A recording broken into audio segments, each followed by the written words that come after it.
Hi friends, உங்களை யாவரையும் இயேசு கிறிஸ்துவ நாமத்தினாலே வாழ்த்துகிறேன், உங்களை ஆசீர்வதிக்கிறேன். ஆமென். ஒரு மிகப்பெரிய ஒரு அறிவிப்பு என்னன்னா, நம்மளுக்கு டிசம்பர் 1ஆம் தேதி வரைக்கும் நம்மளுக்கு 100 நாள் அதிகாலை தடைகளை உடைக்கும் ஜெபம் காலை 5:30 மணிலிருந்து 6:30 மணி வரைக்கும் 1 hour B2B ஃபேமிலின்ற யூடியூப் சேனல் நடக்கிறது. எனவே நீங்களும் உங்கள் குடும்பமும் தேவனுடைய ஆசீர்வாதத்தை பெற்றுக்கொள்ளும்படியாக அதில் இணைந்து கொள்ளுங்கள். ஆமென். எப்பொழுதும் கேட்குற உதவியின்படி இந்த லிங்கை காப்பி பண்ணி உங்கள் ஃப்ரெண்ட்ஸ் அண்ட் ஃபேமிலிஸ்க்கு அனுப்புங்க. அவங்களுக்கும் நீங்கள் பெற்றுக்கொள்கிற இந்த விசுவாசம் என்ற ஒரு கிருபையை அவங்களும் பெற்றுக்கொள்ளட்டும். ஆமென். Now let's go to the word of God. பிரியமானவர்களே, கர்த்தர் உங்களை உங்க குடும்பத்துல தெரிந்து கொண்டிருக்கிறார். ஆமென். நீங்க பார்த்து கொண்டு இருக்கிறீங்கன்னா இதுதான் மிகப்பெரிய ஒரு சாட்சி. கர்த்தர் உங்களை உங்க குடும்பத்துல அவர் தனக்கென்று தெரிந்து கொண்டிருக்கிறார். எவ்வளவு பெரிய ஒரு ஸ்லாக்கியம் பாருங்களேன். உன்னதமான தேவன், வானத்தையும் பூமியும் உண்டாக்கின கர்த்தர் எப்படி ஆபிரகாமுடைய குடும்பத்துல அவருடைய எத்தனையோ பேர் இருக்கிறாங்க. தேராகுடைய குடும்பத்துல நாகோர்னு ஒருத்தர் இருக்கிறாரு, ஆரான்னு ஒருத்தர் இருக்கிறாரு, லோத்து இருக்கிறாங்க, அதுக்கு பிற்பாடு ஆபிரகாம் இருக்கிறாரு. எத்தனையோ பேர் இருந்தும் கர்த்தர் யாரை செலக்ட் பண்ணினாரு? ஆபிரகாம. இன்னைக்கு கர்த்தர் உங்க குடும்பத்துல எத்தனையோ நல்லவங்க இருக்கலாங்க, எத்தனையோ படித்தவர்கள் இருக்கலாம், எத்தனையோ நல்ல மேன்மை அடைந்தவர்கள் இருக்கலாம். ஆனா கர்த்தர் ஒன்றுக்கும் உதவாத உங்களையும் என்னையும் தான் கர்த்தர் தெரிந்து கொண்டு இருக்கிறார். ஆமென். இப்படிதான் தானியேலுடைய நாட்கள்ல, நெகேமியா நாட்கள்ல, எஸ்ரா நாட்கள்ல இவர்களை எல்லாம் கர்த்தர் தெரிந்து கொண்டார். ஆனா அதுல முக்கியமான ஒருத்தர், சம்பந்தமில்லாத ஒரு புறஜாதிய கர்த்தர் அங்க தெரிந்து கொண்டார். யாரு தெரியுமா? வேதம் சொல்லுகிறது கோரேஸ். கோரேஸை குறிச்சு நீங்க வாசிக்கும் பொழுது அந்த நாட்கள்ல எஸ்தர் இருந்திருக்கிறாங்க, தானியேல் இருந்திருக்கிறாங்க, செருபாபேல் இருந்திருக்கிறாங்க, அப்புறம் யோசுவா, பிரதான ஆசாரியன் ஆகிய யோசுவா இருந்திருக்கிறாங்க. இப்பேற்பட்ட நல்ல ஆட்கள் இருந்தாலும் எருசலேமை கட்டும்படி கர்த்தர் பாருங்களேன் கோரேஸை தெரிந்து கொண்டார். பாருங்க, கோரேஸை குறிச்சு நான் வாசிக்கிறேன். ஏசாயா 44ஆம் அதிகாரம் 28வது வசனம். கோரேசை குறித்து, அவன் என் மேய்ப்பன், அவன் எருசலேமை நோக்கி நீ கட்டப்படு என்று. பாத்தீங்களாங்க, இன்னைக்கு கர்த்தர் உங்களை உங்க குடும்பத்துல தெரிந்து கொண்டார்னா நீங்க உங்களுடைய பேக்ரவுண்ட பார்க்காதீங்க, நீங்க யாருன்றதை யோசிக்காதீங்க. இது எல்லாத்தையும் தாண்டி அவருடைய கிருபை உங்களை செலக்ட் பண்ணிருக்கு. பாருங்க, ஒரு கடைக்கு போனா ஒரு பொருள் வாங்குவோம், அதுல எத்தனையோ பொருட்கள் அதே போல இருக்கலாம், ஆனா நமக்குன்னு ஒரு ப்ராடக்ட் சூஸ் பண்றோம்ல, அந்த மாதிரி பரலோகம் தனக்கென்று உங்களை தெரிந்து கொண்டிருக்கிறது. எதற்காக தெரிந்து கொண்டிருக்குன்னா, உங்க குடும்பத்தை கட்ட, பூர்வ காலத்துல இடிந்து கிடந்தவைகளை கட்ட, உங்க குடும்பத்துல பூர்வ காலத்துல திறக்கப்படாத கதவுகள் உங்களுக்கு முன்பாக திறக்க, எடுக்கப்பட முடியாத பொக்கிஷங்களை நீங்க எடுத்துக்கொள்ள கர்த்தர் உங்களை தெரிந்து கொண்டிருக்கிறார். ஆமென். சொல்லுவீங்களா என்னோடு இணைந்து? நான் தேவனால் தெரிந்து கொள்ளப்பட்டவன், தேவனால் தெரிந்து கொள்ளப்பட்டவன், நான் தேவனால் தெரிந்து கொள்ளப்பட்டவன், தேவனால் தெரிந்து கொள்ளப்பட்டவன். ரோமர்ல கூட ரோமருடைய ஆசிரியர் இப்படி எழுதுகிறாரு, கர்த்தரால தெரிந்து கொள்ளப்பட்டவனை குற்றம் சாற்றுகிறவன் யார்? கர்த்தர் சொல்றாரு, என்னை, நான் உன்னை தெரிந்து கொண்டிருக்கிறேன். இன்னைக்கு இந்த லைவ்ல நோடு கூட நீங்க பார்த்து கொண்டிருக்கிறீங்க. ஆண்டவரே, என் குடும்பத்துல இவ்ளோ போராட்டம் இருக்கு, இவ்ளோ பிரச்சனை இருக்கு, இவ்ளோ கடன்ல நான் மாட்டிக்கொண்டு இருக்கிறேன், ஊழியத்துல நான் வளர்ச்சியை பார்க்க முடியல, என் வாழ்க்கையில வளர்ச்சியை பார்க்க முடியலன்னு சொல்லி இந்த மாதிரி பல கேள்விகளோடு இணைந்திருந்தீங்கன்னா கர்த்தர் சொல்றாரு, அவை அனைத்தையும் சரி செய்யும்படியாக தான் கர்த்தர் உங்களை தெரிந்து கொண்டிருக்கிறார். You are the repairers of the breach. அந்த பிளவுகளை சரி செய்வதற்காக தான் கர்த்தர் உங்களை தெரிந்து கொண்டிருக்கிறார். ஆமென். சொல்லுங்க, நான் என் குடும்பத்துல இருக்கிற பிளவுகளை சரி செய்கிறவன். I am the repairer of the breach. I am the repairer of the breach. Amen. வாசிக்கிறோம் பாருங்க, எப்படி கோரேஸ் அபிஷேகம் பண்ணனாரோ அதே போலதான் கர்த்தர் இந்த காலை வேளையில இன்னைக்கு என்னை பார்த்து கொண்டிருக்கிற உங்களை கர்த்தர் அபிஷேகம் பண்ண போகிறாரு. ஏசாயா 45ஆம் அதிகாரம் முதல் வசனத்தில் எப்படியாக வேதம் சொல்லுகிறது, கர்த்தராகிய நான் அபிஷேகம் பண்ணின கோரேசுக்கு முன்பாக ஜாதிகளை கீழ்ப்படுத்தி. ஆமென். உங்களுக்கு முன்பாக நிறைய காரியங்களை கர்த்தர் கீழ்ப்படுத்த போகிறாரு. இந்த லைவ்ல நீங்க பார்த்து கொண்டிருக்கிறீங்க. உங்க மேல கோரேசுக்கு மேலாக ஊற்றப்பட்ட அதே அபிஷேகத்தை கர்த்தர் உங்க மேல ஊற்ற ஆசைப்படுகிறார். எதற்குனா, உங்களுக்கு முன்பாக ஜாதிகளை போல, பெரிய ஆட்களை போல, கோலியாத்த போல காட்சி கொடுக்கிற பிரச்சனைகளை கர்த்தர் உங்களுக்கு முன்பாக கீழ்ப்படுத்த போகிறார். இன்றைக்கு ஒரு கீழ்ப்படுத்துகிற வல்லமையை நீங்கள் அனுபவிக்க போகிறீர்கள். ஆமென். இரண்டாவதாக, எதற்காக கர்த்தர் உங்களை தெரிந்து கொண்டார், எதுக்கு அபிஷேகம் பண்ணினார்? வாசிக்கிறேன், ராஜாக்களின் இடைக்கட்டுகளை அவிழ்க்கும்படிக்கு.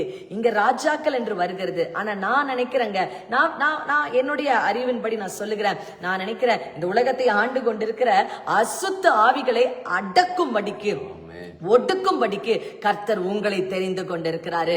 ஒருவேளை கடனின் ஆவி உங்களை அப்படியே புரட்டி எடுத்துக்கொண்டிருக்கலாம், சண்டையின் ஆவி புரட்டி எடுத்துக்கொண்டிருக்கலாம், போதும் ஆண்டவரேன்னு நீங்க கண்ணீர் வடித்து கொண்டிருக்கலாம். எலியாவுக்கு கர்த்தர் இப்படிதான் சொன்னாரு, போதும் ஆண்டவரேன்றாரு. நேரா அந்த மலையில போய் நேரா அந்த இடத்துக்கு ஒரு தேவ தூதன் அனுப்பி கர்த்தர் சொல்றாரு, எலியாவே எழும்பு, நீ போக வேண்டிய தூரம் இன்னும் அதிகமா இருக்கிறது. இன்னைக்கு கர்த்தர் உங்களை பார்த்து சொல்றாரு, நீங்க இன்னைக்கு ஒடுங்கி உட்கார்ந்துட்டீங்க, கர்த்தர் யாரோ ஒருவருக்கு பேசிக்கொண்டு இருக்கிறார், நீ எழும்பு எழும்பு, நீ போக வேண்டிய தூரம் இன்னும் அநேகமா இருக்கு. அநேக அசுத்தாவிகளை ஒடுக்கும்படியாக தான் உங்களை கர்த்தர் தெரிந்து கொண்டிருக்கிறாருங்க. நீங்க ஒடுங்கி உட்கார்ந்துராதீங்க. எப்படி சிஸ்டர் இத்தனை பிரச்சனைய பார்த்துட்டு நான் எப்படி ஒடுங்கி உட்காராம இருக்கிறத நீங்க சொல்லலாம். ஜெபிக்க ஆரம்பிங்க.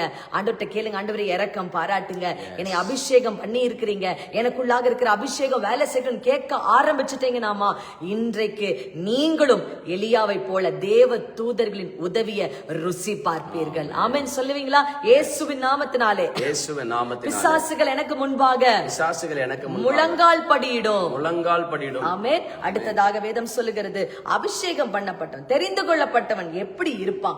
ஏசாயா 45 அதிகாரம் 1 வசனம், அவனுக்கு முன்பாக வாசல்கள் பூட்டப்படாதிருக்க கதவுகளை திறந்து வைக்கும்படி. உங்களுக்கு முன்பாக கதவு திறக்கும் பிரதர், உங்களுக்கு முன்னாடி கதவுகள் திறக்கும் சிஸ்டர். இது வரைக்கும் உங்க குடும்பத்தாருக்கு, இது வரைக்கும் உங்க முன்னோர்களுக்கு திறக்கப்படாத கதவுகள் நீங்க போனா திறக்கும். ஏன் திறக்கும்? ஏதோ நீங்க நல்லவங்கனால அல்ல, நீங்க ஏதோ உயர்ந்தவங்கனால அல்ல. உங்களுக்குள்ளாக இருக்கிற தேவ அபிஷேகம், உங்களுக்குள்ளாக குடியிருக்கிற தேவ ஆவியானவர். நீங்க இப்ப பயந்துகிட்டு இருக்கிறீங்க, சோர்ந்துகிட்டு இருக்கிறீங்க, என்ன ஆண்டவரே நான் பண்ணுவேன் குழப்பத்தில் இருக்கிறீங்க. நீங்க போனா கதவு திறக்கும். நீங்க நின்னா கர்த்தர் உங்களுக்கு முன்பாக இருக்கிற எல்லா அடைக்கப்பட்ட கதவுகளை திறப்பார். வாசித்து பார்த்திருக்கிறீங்களா? லூக்கா சுவிசேஷத்துல லாசரு என்ற ஒருத்தர் இருந்தார். அவரு செத்து போய் கல்லறையவே அடைச்சிட்டாங்க. ஆனா அங்க வேதம் சொல்லுகிறது, இயேசு போய் நின்ன உடனே கல்லறை கல் புரட்டப்பட்டது. புரட்டப்படுவதற்கு சில மனிதர்கள் அங்க வந்தாங்க. இன்னைக்கு உங்களுக்காக உங்க கதவுகளை திறக்கும்படியாக சில மனிதர்களை கர்த்தர் அனுப்புவார். உங்களுக்காக பொருளாதார கதவுகளை திறக்க கர்த்தர் சில ஆட்களை அனுப்புவார். ஆண்டவரால முடியாதது ஒண்ணுமே இல்லைங்க. ஒண்ணு மாத்திரம் ஞாபகம் வச்சுக்கோங்க, கல்லறையின் கதவு கூட ஆண்டவர் முன்னாடி அடக்கப்பட முடியலனா உங்களுக்குள்ளாக குடியிருக்கிற அதே ஆவியானவர் தான் கதவுகளை உங்களுக்கு முன்பாக திறக்க போகிறார். ஆமென். என்னோடு சேர்ந்து அறிக்கை செய்றீங்களா? இயேசுவின் நாமத்தினாலே எனக்கு முன்பாக மூடப்பட்டிருக்கிற எல்லா கதவுகளும் இயேசுவின் நாமத்தினாலே திறக்கப்படுவதாக. இனி அந்த வாசல்கள் ஒரு நாளும் ஒருபோதும் பூட்டப்படாதபடிக்கு கதவுகள் திறக்கப்படுவதாக. ஆமென். 4வதாக வேதம் சொல்லுகிறது, அதே ஏசாயா 45 அதிகாரம் 1 வசனம், அவனை பார்த்து அவன் வலது கையை பிடித்துக் கொண்டு அவனுக்கு சொல்லுகிறதாவது, நான் உனக்கு முன்னே போய் கோணலானவைகளை செவ்வையாக்குவேன். கர்த்தர் போயிட்டாருன்னா போதுங்க, எல்லா காரியத்தையும் கர்த்தர் பார்த்துக் கொள்வார். அவர் முன்னாடி போயிட்டாருன்னா போதும், எவ்வளவு பெரிய போராட்டம் இருந்தாலும் அவைகளை சுக்கு நூறாய் என் தேவன் உடைப்பார். ஆமென். இன்னைக்கு உங்களுக்கு முன்பாக ஆண்டவர் போய்கொண்டிருக்கிறார் என்பதை நீங்க விசுவாசிக்கிறீங்களா? எப்படி சிஸ்டர் நான் நம்புறது? நான் சொல்றேன், இன்னைக்கு நீங்க உயிரோடு இருக்கிறீங்கன்னா, இன்னைக்கு இந்த லைவ் நீங்க பார்த்து கொண்டு இருக்கிறீங்கன்னா, இன்னைக்கு அப்பான்னு கூப்பிட்டு கொண்டு இருக்கிறீங்கன்னா, அதற்கு ஒரே ஒரு காரணம் தான், இயேசு கிறிஸ்து உங்களுக்கு முன்பாக சென்று கொண்டிருக்கிறார். இன்னைக்கு நீங்க ஜீவனோடு இருக்கிறதுக்கு காரணம் அப்பா உங்க கையை பிடிச்சு நடந்து கொண்டு இருக்கிறார். சோர்ந்து போயிடாதீங்க பிரதர், சோர்ந்து போயிடாதீங்க சிஸ்டர், துவண்டு போயிடாதீங்க. ஐயோ என்ன ஆண்டவரே எனக்கு இப்படி பிரச்சனை யோசிக்காதீங்க. நீங்க கத்தி சொல்லணும், நான் தெரிந்து கொள்ளப்பட்டவன், நான் அபிஷேகம் பண்ணப்பட்டவன், கர்த்தர் எனக்கு முன்பாக செல்லுகிறார், எனக்கு முன்பாக கதவுகள் பூட்டப்படாது, எனக்கு முன்பாக எல்லா அசுத்த ஆவிகள் முழங்கால் படியிடும், ஏன்னா கர்த்தர் என்னை அழைத்திருக்கிறார். இப்படி சொல்ல சொல்ல சொல்ல சொல்ல கடைசியாக ஒரு காரியத்தை நான் சொல்லி முடிக்கிறேன் பிரியமானவர்களே. ஏசாயா 45:3 வசனம், உன்னை பெயர் சொல்லி அழைத்திருக்கிற இஸ்ரவேலின் தேவனாகிய கர்த்தர் நானே என்று நீ அறியும்படிக்கு. ஆமென். உங்களை பெயர் சொல்லி கர்த்தர் அழைத்திருக்கிறார். உங்க தாய்க்கு தெரியாது நீங்க தான் பிறப்பீங்கன்னு.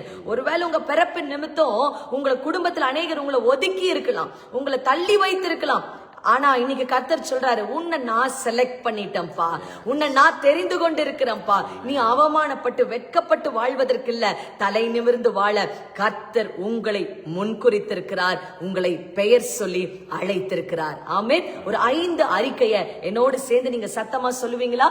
சொல்லுங்க. நான் அபிஷேகம் பண்ணப்பட்டவன், நான் அபிஷேகம் பண்ணப்பட்டவன், நான் கர்த்தரால் தெரிந்து கொள்ளப்பட்டவன், கர்த்தரால் தெரிந்து கொள்ளப்பட்டவன், எனக்கு முன்பாக கதவுகள் பூட்டப்படாது, எனக்கு முன்பாக கதவுகள் பூட்டப்படாது, எனக்கு முன்பாக அசுத்தாவிகள் முழங்கால் படியிடும், எனக்கு முன்பாக அசுத்தாவிகள் முழங்கால் படியிடும், எனக்கு முன்பாக கர்த்தர், எனக்கு முன்பாக கர்த்தர் சென்று சென்று கோணலானவைகளை செவ்வையாக்குவார். கோணலானவைகளை செவ்வையாக்கி. ஆமென். அல்லேலூயா. செவ்வையாக்குவார். ஆமென். அல்லேலூயா. ஜெபம் பண்ணுவோம். ஆண்டவரே, நீர் எங்களுக்கு முன்பாக சென்று கோணலானவைகளை செவ்வையாக்கி கரடானவைகளை சமமாக்குங்க என்று ஜெபிக்கிறோம். எல்லாரோட வாழ்க்கையில் இருக்கிற அந்த பொன்னான காரியங்கள், ஆண்டவரே, பொருளாதாரத்துல கரடு, ஆண்டவரே, சமாதானத்துல கரடு, வேலை ஸ்தலத்துல கரடு, சரீர சுகத்துல கரடு, இது எல்லாத்தையும் நீங்க சமமா மாத்துங்க அப்பா. ஏன்னா நீ உண்மை உள்ளவர் ஆண்டவரே. நீங்க அழைத்தவர்களை அழுக விட மாட்டீங்க, ஆளாக்கி உறுதிப்படுத்துவீங்க, அவங்கள மகிமைப்படுத்துவீங்க. இப்பொழுது நம்முடைய அன்பின் கரம் ஒவ்வொருத்தர் மேல இறங்கி வரட்டும். எல்லாரோட வாழ்க்கையில சமாதானம் உண்டாகட்டும், சந்தோஷம் உண்டாகட்டும், பெரிய மகிமை அவன் வாழ்க்கையில வரட்டும் என்று இயேசு கிறிஸ்துவின் நாமத்தில் ஜெபிக்கிறோம்ப்பா. பெரிய காரியங்களை செய்யுங்க இயேசு கிறிஸ்துவின் நாமத்தில் பிதாவே. ஆமென். ஆமென். கர்த்தர் உங்களுக்கு முன்பாக செல்கிறார். ஆமென். Amen. You are blessed. You're blessed.